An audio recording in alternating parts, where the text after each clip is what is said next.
Alright guys, welcome back. So today's video we are going to look at the last set of prints for my ice giant sculpture, and it'll be the arms and the legs. So let's check it out. Alrighty, so crack it open and take a look. So all four parts were printed together in the one plate, and that looks good.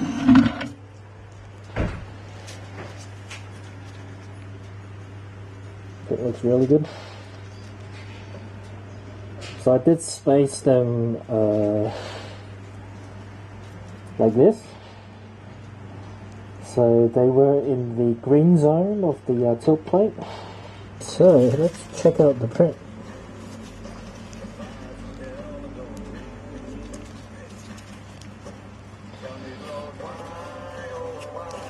Looks really good. So this is again printed with NEX clear with a few drops of blue color monocure dye. Mixes quite well, and you can see the result is really quite beautiful. I really like this color. The blue is quite nice.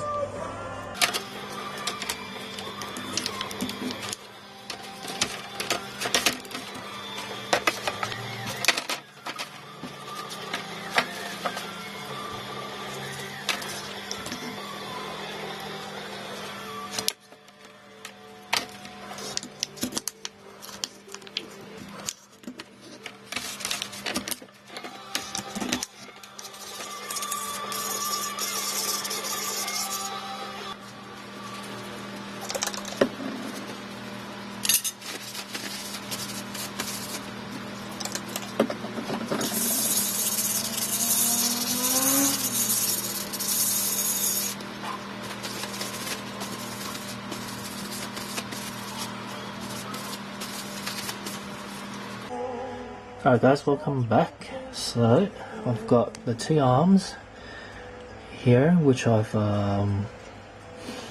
cured under my UV light box already. So these have been scrubbed obviously. So just taking a quick look, and I have actually washed these underwater as well. So very nice prints. So hopefully I don't get copyrighted for the music playing in the background here. Yeah, excellent prints.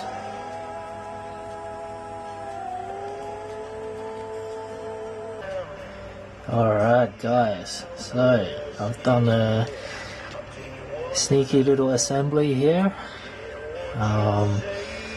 All the parts are just being held together with blue tack gum, so need to be a little bit gentle with it.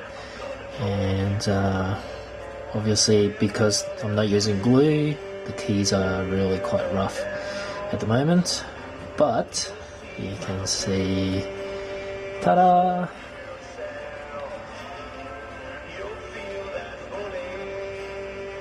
So here's the character.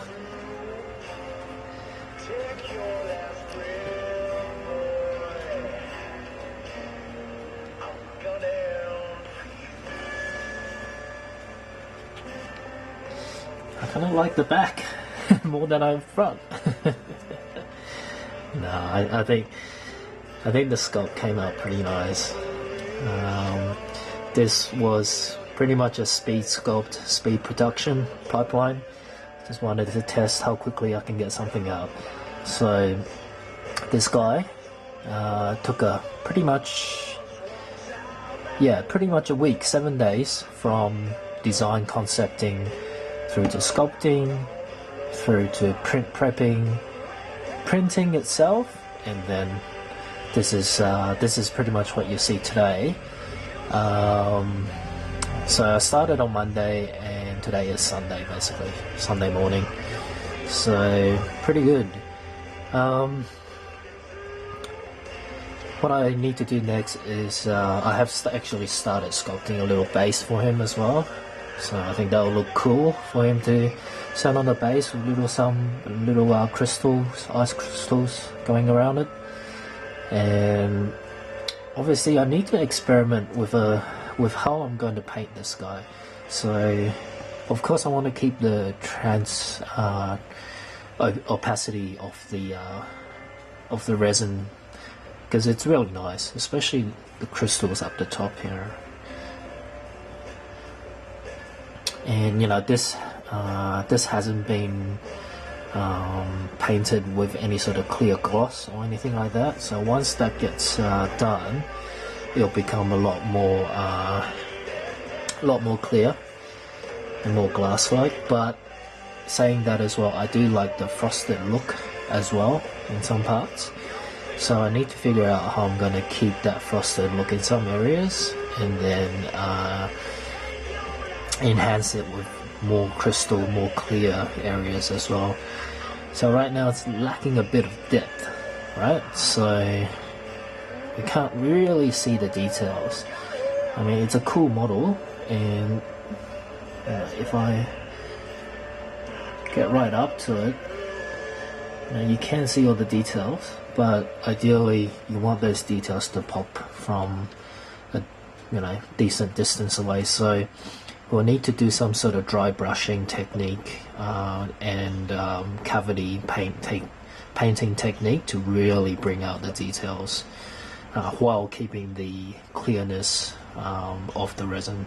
So I'm going to have a look at how I'm going to do that on YouTube, and if anybody has any tips on how I can paint a translucent resin model and keeping it nice and clear at the same time, please let me know in the comments. I'd love to find out your thoughts on how I can approach painting for this, bearing in mind that I don't have a airbrush set up, so it'll have to be limited to what you can do with basically paintbrushes.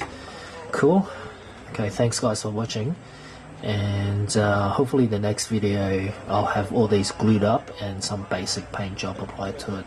But overall, very, very happy with how this turned out. The Peopoly Moai has done another fantastic job. Yeah, can't complain about the print at all. Very, very nice.